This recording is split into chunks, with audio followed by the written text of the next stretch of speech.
Hello, I'm Dr. Larry Carnes, and welcome to Books of the Month. We're so excited and thank you for joining us. We have a very special guest with us, Dr. Cheema, who's written this fascinating book, Thoughts About Thoughts. Dr. Cheema, welcome. How are you, sir? I'm very well. Thank you, doctor. It's a pleasure to have you with us today. Do this for me. Introduce yourself to our viewing audience. Tell them a little bit about where you are, who you are, before we get into this fascinating book that you've written. Well, I am basically a doctor. Then I became a surgeon, and then I joined Army and retired from the Army as a Brigadier General about 27 years ago. And looking back on it, 27 years of my retirement has been the best part of my life. So I utilized this period in writing 3 books. First was Ramblings, which was a peripatetic external journey.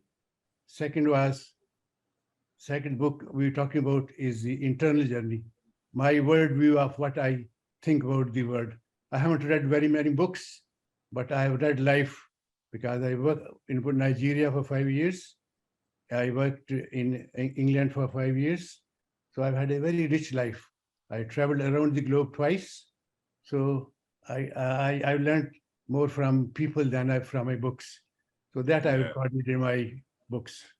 Yes, now that's fascinating. So, retired Brigadier General, have traveled the world and been to different nations, been around different people. So the diversity that you have really warrants and gives you the experience outside from the educational experience, but the life learned experiences to be very diverse and connecting with people. Now, thoughts about thoughts. This is something that fascinated me.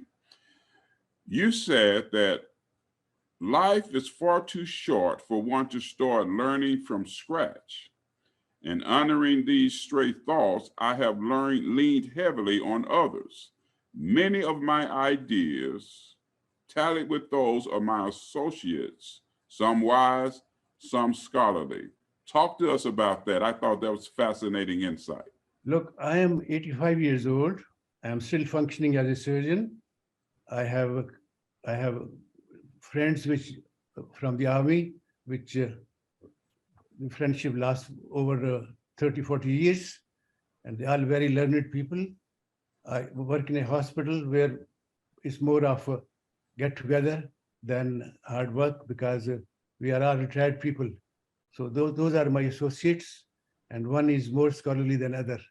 And we sit down every tea time and try to solve problems of the world. And then when we can't, we feel our inadequacies. And that has taught us a lot. That is so fascinating. Group of people get together, scholarly, educated, having discussions. Highly educated people. Yes. Every person is a legend I sit around. So I've learned from them a lot. And that's what I am saying this, that instead of inventing the wheel, I learned so much from my friends. Yes, sir. That is powerful. 85 years old, still practicing. Yeah, going strong, still counting. Powerful. So encouraging, so encouraging. Thank you so much for that. Here's something that you say I find fascinating. You said that they have made such instant impact that I can no longer discern the origin or legacy of the thoughts. Our sentiments are alike, like in hospitals whose walls have heard more cordial prayers than in temples, synagogues, churches, and the mosques.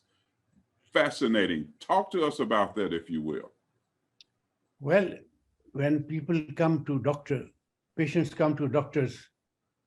is the worst day of their lives after a road traffic accident, after being severely ill, after knowing that they're suffering from cancer. It's no joy meeting a doctor. And as a physician, I can do so much, not only by my profession, but by empathy, by showing to them. And this is the most important part in the medicine, the empathy. And I take pride in that I am practicing it verbatim. More important than the medicine, Easy. the compassion, the empathy, that speaks volumes, Doctor. I mean, that speaks volumes because that's a missing component when people are coming. You mentioned this, they're already hurting, they're already concerned, there's some anxiety.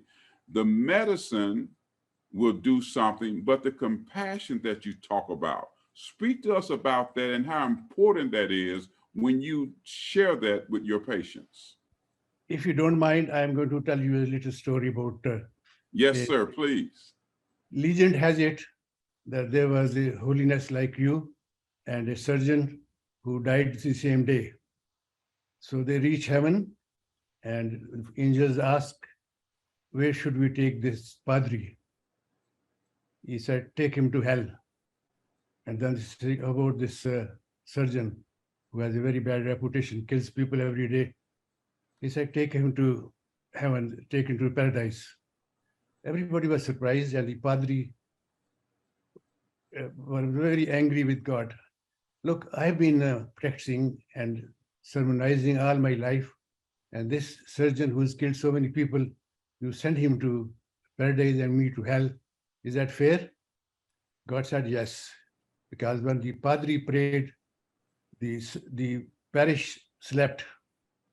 But when the doctor prayed, operated, the relatives prayed so passionately that he deserves to go to heaven. That summarize it? That speaks about something here. Now you're talking about the true essence of who someone is. I talk about behavior modification and internal spiritual transformation, which is really real and speaks to the true essence of who someone is. That's powerful. Now, here's something you say, ours is a lineage where we share our callings. I trail a destiny of writers, particularly medical, that have similar passions. And then you say, our thoughts and the themes are alike because the subject is common. We just talked about empathy. I want to highlight it once again. Yes. Because unfortunately, as the science progresses, empathy is disappearing. I, as a surgeon, am no more the patriarch I used to be. I am only a technician. Patient is becoming a customer, and I'm always afraid he's not going to sue you. But empathy that I have in my heart is a subject which is very, very important in medical schools and in hospitals, because wherever you go, the patients are scared they're not to be cheated, unnecessarily operated for money's sake. And surgeons are afraid that they're not be sued. Yes. So unfortunately, the atmosphere has changed. You have this clash of two cultures as you're speaking, two cultures coming together. You have a patient who's afraid they're not going to be treated. You got the one providing the services there, what I can be sued, but you get to the very core, the very essence of it, empathy, compassion, mercy, and caring. And it's so encouraging to hear you say that as a practicing physician, that when you go in and you treat patients, I like to say it this way, sir, you value the patient over the product. You have empathy and compassion for them. Please go ahead. Ultimately, that's medicine all about, and it's nothing new. Passion is not something that's been discovered. No mother went to any school to learn how to love her child. So passion, if a doctor doesn't have a passion, he doesn't deserve to be a doctor. In this book, you're talking about, I have laid so much emphasis on this, that the society is becoming rotten, and we doctors are being not loved anymore that we used to be. But the treatment is not that we sort of make unions and fight it out. I think there are 2 chapters about this. Why should anybody become a doctor today? The answer is the more of the same, more compassion. Whatever the society goes, we have no control on this. But you can help yourself by being more compassionate by being more sympathetic. You put a hand on the patient, on the relatives of the patient who's been just struck with an accident, and that putting of the hand on the shoulder is an empathy. Embracing a patient's relative at that time is empathy. That I value much more than my surgical skills. Excellently stated, so eloquently and excellently stated. When you said that, I think about the power of touch. And when we touch someone, it speaks volumes. Yes, I think we talk in the same language now, because touch, embrace. I think I've written a couple of chapters about this. The value of touch. First time a caveman put a hand on the shoulder of a injured person, that was empathy. First time a African woman put poultice on the burn of a patient, that's empathy. That's where the medicine started.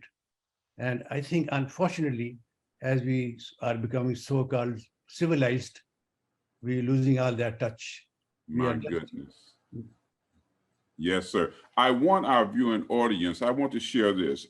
You want to go and purchase this book, because in this book, the most compassionate, and I mean, you can sense this, his spirit. He has a spirit of mercy, compassion, empathy toward his patients. He talks about thoughts, pragmatic thoughts, thoughts and the brain, thoughts, faith, and fate. Then he talks about faith and the future. Those are some powerful things that's talked about in this book. You want to go and purchase this book. It will be such a valuable tool in your library. Speak to us about that, because I'm looking at these things as I was looking and researching. Very powerful. It tells us a lot about who you are. I'm basically a surgeon, but I've turned into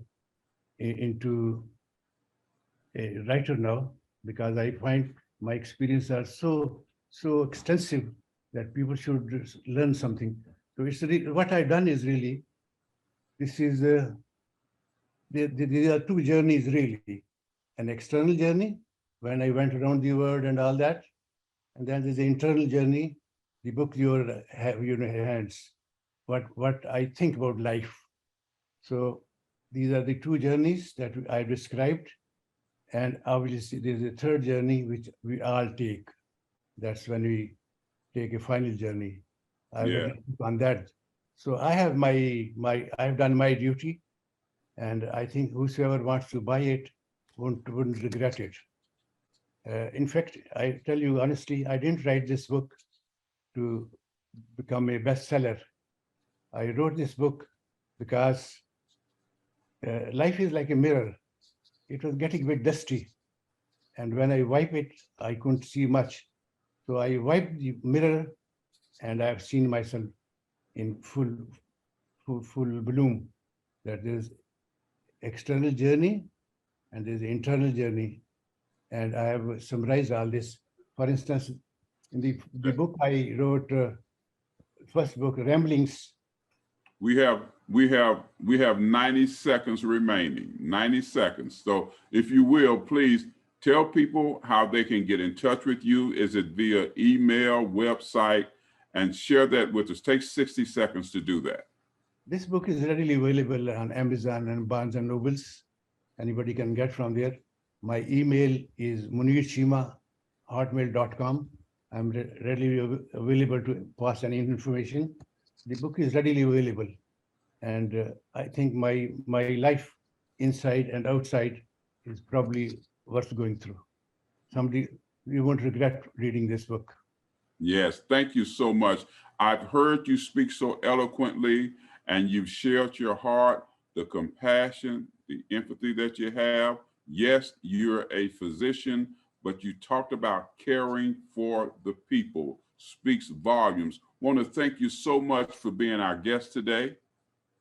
Thank you very much. Oh, our pleasure. Thank you. Thank you for your most valuable time. You know, this has been such a powerful, powerful session that we've had. You want to make sure that you go and pick this book up. Go to Amazon, go to the website, use the email, and remember to join us again right here for Books of the Month. Thank you so much for being with us today. Thank you, Doctor. Thank you. Thank you.